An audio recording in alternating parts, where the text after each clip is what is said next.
جو کہ درست نہیں ہے۔ اسی طریقے سے اسلام آباد میں گریڈ 19 کا جو ایک آفیسر ہے وہ مبینہ طور پہ خودکشی اس نے کر دی، اور اس کی جو ڈیڈ باڈی ہے وہ ملی ہے، لٹک رہی تھی، اس کو بھی ایگزامن کیا جا رہا ہے۔ بہرحال اب آتے ہیں اگلی خبروں کی طرف جی، اور یہی کھلواڑ جو ہے ہمارے ملک کے ساتھ ہو رہا ہے، آئین پاکستان کے ساتھ ہو رہا ہے، قانون کے ساتھ ہو رہا ہے، اداروں کے ساتھ ہو رہا ہے، اور پارلیمان کے ساتھ ہو رہا ہے، اور پاکستان کے ساتھ ہو رہا ہے۔ کیونکہ اگلی جو خبریں ہیں وہ آپ کو معلوم ہے کہ پاکستان اتنا بڑا سیکورٹی بریچ میں نے نہیں سنا ہوگا کہ کبھی ہوا ہے کسی ملک کے ساتھ، کہ اس کا وزیر اعظم ہاؤس اور اس کے وزیر اعظم آفس کی اور اس کے وزیر اعظم کی وزراء کی اتنی بڑی جو لیکس ہو جائیں، آڈیو لیکس ہو جائیں، ان کی ساری گفتگو، ان کا سارا ریکارڈ جو ہے وہ ہیک ہو جائے۔ پہلے تو یہ ہے کہ یہ ریکارڈنگ کیسے ہوئی، یہ ریکارڈ کون کر رہا تھا، وزیر اعظم اور ان کی کابینہ کے لوگوں کی، کیونکہ یہ عمران خان صاحب کے ساتھ بھی ہو چکا ہے۔ عمران خان صاحب کی بھی گفتگو ایک لیک کی گئی تھی اور وہ انصار عباسی صاحب کو بتائی گئی تھی، وہ ہوا۔ وہ اس وقت بھی ہم نے یہ کہا تھا کہ اس کا مطلب ہے کہ ملک کا وزیر اعظم جو ہے وہ بھی محفوظ نہیں، اور وہ اپنی بیگم کے ساتھ بھی بات نہیں کر سکتا، اور وزیر اعظم کی اہلیہ وہ بھی محفوظ نہیں ہیں، ان کے ٹیلی فون بھی ٹیپ ہوتے ہیں، اور ان ٹیلی فون کے ٹیپ میں یا تو ہونا آپ کوئی بہت بڑا اسکیم لے کے آئیں، پھر بھی ہے، لیکن یہ جو ابھی وزیر اعظم شہباز شریف، ان کی کابینہ کی اور مریم بی بی کی یہ ساری گفتگو جو ہے وہ ریکارڈ پہ آئی ہے، اس سے تو صاف پتہ چلتا ہے کہ پاکستان جو ہے وہ کھلونا بن چکا ہے، اور پاکستان کے ساتھ کھلواڑ کیا جا رہا ہے، اور پاکستان کو بنانا ریپبلک بنا دیا گیا ہے۔ یہاں پہ اتنا بڑا کہ یہاں پہ کوئی نہ قانون کا ڈر ہے، نہ آئین کا ڈر ہے، نہ کسی ادارے کا خوف ہے، نہ جوڈیشری کا خوف ہے، نہ میرٹ کا خوف ہے کہ جناب ہم یہ کر کے رہے ہیں، اور اتنے دھڑلے سے ساری گفتگو ہو رہی ہے اور پلاننگ بن رہی ہیں کہ ہم نے یہ کرنا ہے، ہم نے وہ کرنا ہے۔ کوئی ادارہ آئین پاکستان کے تحت ہر ادارے کا اپنا کردار ہے۔ اب ثابت یہ ہوتا ہے کہ پاکستان کا کوئی بھی ادارہ اپنے آئین کے تحت جو کردار ہے وہ نہیں کر رہا، باقی سارے کام کر رہا ہے۔ یہی حال ہوا جوڈیشری انٹرنیشنل جوڈیشل کانفرنس ہو رہی تھی، اس میں جسٹس قاضی فائز عیسیٰ صاحب نے یہ سوال پٹ کیا آڈینس سے کہ کیا آپ نظام انصاف سے مطمئن ہیں، کیا آپ نظام عدل سے مطمئن ہیں؟ ہاتھ کھڑا کریں، تو ایک ہاتھ بھی کھڑا نہیں ہوا۔ تو یہ چیزیں ہو رہی ہیں، یہ سب کچھ ہو رہا ہے، اور پاکستان کو ایک بے یار و مددگار چھوڑ دیا گیا ہے۔ اور جب ہم یہ کہتے تھے کہ یہ رجیم چینج ہے اور اس کا کوئی بڑا ٹارگٹ ہے، اس کا ہدف بڑا ہے جو نظر نہیں آ رہا، اسی لیے عمران خان صاحب کو جب کہا جاتا ہے کہ آپ واپس آ جائیں اسمبلی میں واپس آئیں، کردار ادا کریں، تو انہوں نے کہا کہ جی وہ سائفر کی تحقیقات کر لیں۔ یہی کام ابھی تک بھی، یہ جو آڈیو لیکس ہوئی ہیں، ابھی تک یہ ذہن میں دیکھ لینا، ذہن میں رکھیے گا کہ اس کا کچھ نہیں ہوگا، اس پہ مٹی ڈال دی جائے گی۔ اور یہ تو گفتگو ہے، ایک عام سی گفتگو ہے جو سامنے آئی ہے۔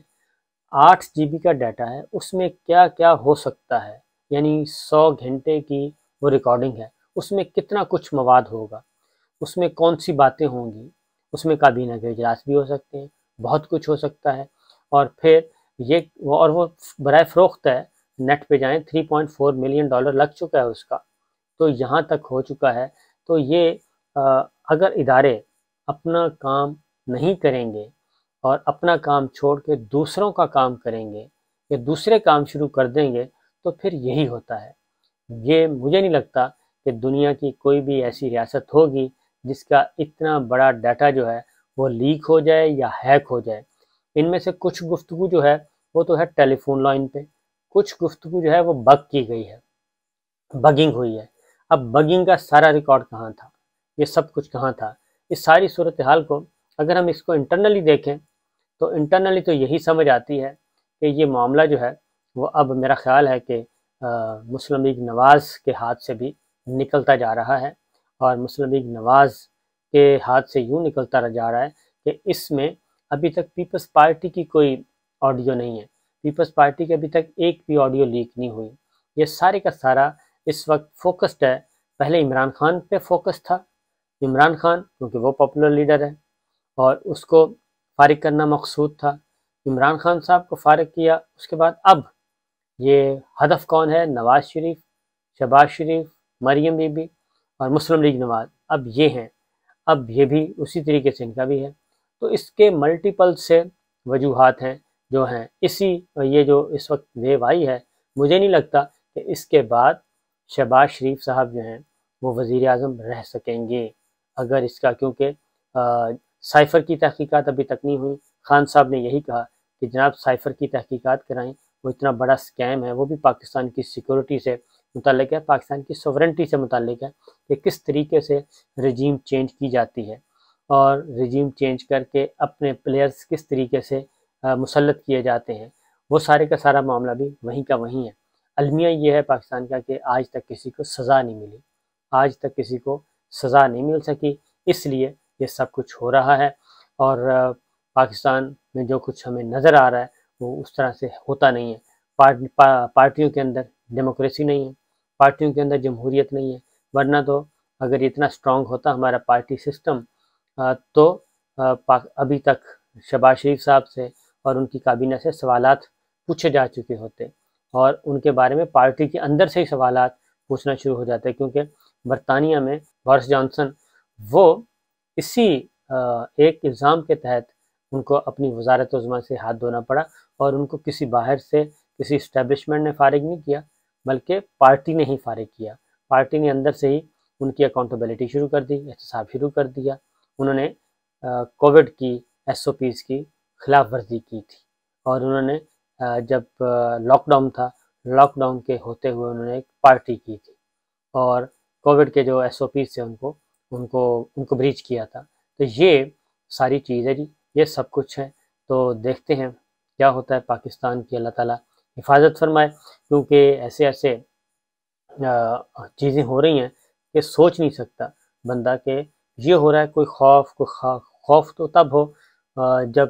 انہوں نے کہا کہ جی اب سارا کچھ جب سوچ سمجھ کے انڈرسٹینڈنگ کے ساتھ ہم آئے ہیں تو پھر ہمیں کس نے پوچھنا ہے، ہم بے لگام ہیں، ہم جو مرضی کریں، ہم فیصلے لندن میں کریں یا واشنگٹن میں کریں یا جاتی عمرہ میں کریں، وزیر اعظم بھی ہمارے گھر کا ہے، تو ایسے مشورے کیے جا رہے ہیں اور ایسی ایڈوائس دی جا رہی ہیں، کابینہ کو بعد میں پتہ چلتا ہے، اور پہلے وہ لندن اور